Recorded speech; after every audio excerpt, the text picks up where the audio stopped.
season.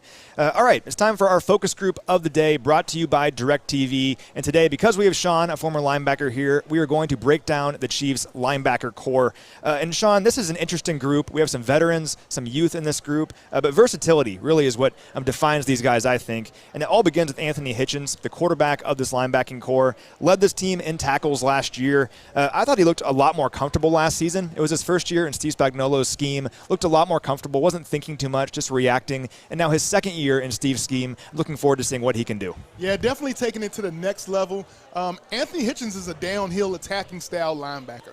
And that exactly, when you talk about the Axeman for the Philadelphia Eagles, Jeremiah Trotter, you talk about some of the great middle linebackers that Spags has worked with over his career, that's exactly what you need at that Mike position.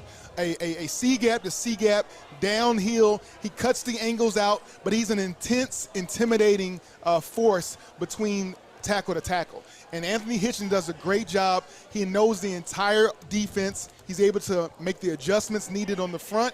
But what he is leadership ability. He's the quarterback of our defensive front, and he controls the run game and gap control throughout the defense. We'll go from one former Dallas Cowboy to another one, and Damien Wilson joined this team last season, 715 snaps. That was fifth on the defense, and it was the most snaps of his career as well by far.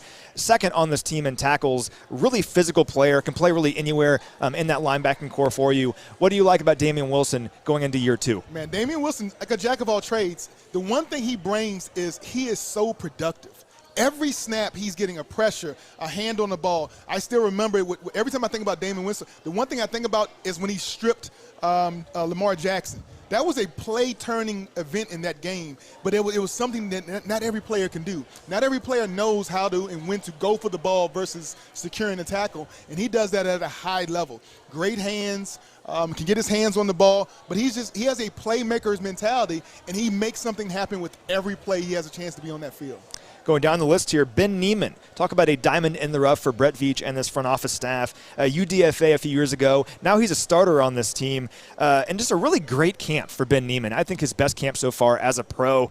And Matt House, linebackers coach, he mentioned that Ben looks so much more comfortable now this year. He kind of knows his role. He knows what he's doing on this defense, and he's more comfortable in this defense. Yeah, Ben Niemann might be the most instinctive linebacker we have on our squad.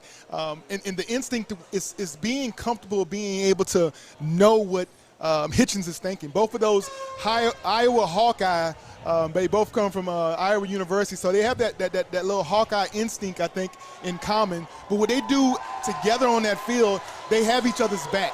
They know what each other is thinking, and that comes from playing together and being very instinctive. And what he's done this year, he's come back bigger and stronger. Because if there was one thing negative about his game overall, is that at the point of contact, sometimes he wasn't as physical and strong getting off blockers. But the Ben Niemann I see this year is come back 10 pounds heavier, a lot stronger, and I've seen him get rid of guys in a heartbeat there on the practice field.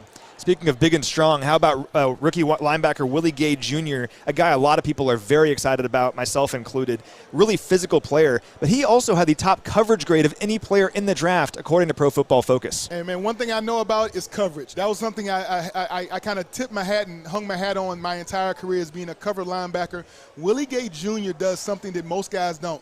He has the feet, the hips, he has the intelligence and the coverability of a safety playing the linebacker position. And when most guys you're thinking about a guy who's 215, 220 pounds. He's 245, runs 4.4. This guy can move. He can cover.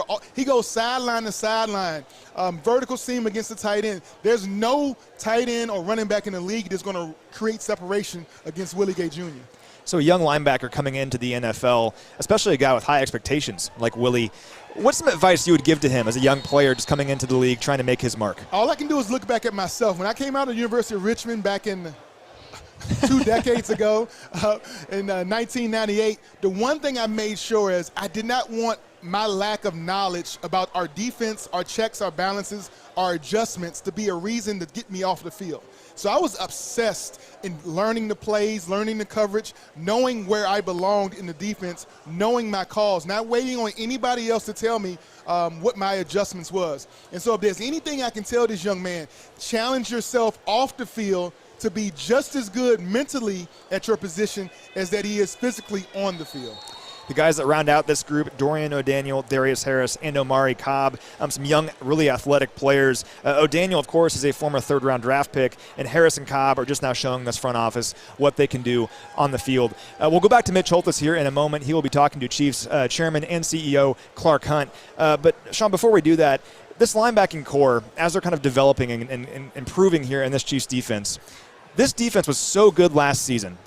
How important is this linebacking core in their development and making sure that defense carries over what they did last year? I think if you look on a national scene, the linebacking core of this group is the one that's being not respected if you talk, because we know on the back end we have Honey Badger. We know up front we got Frank Clark, and we have Chris Jones.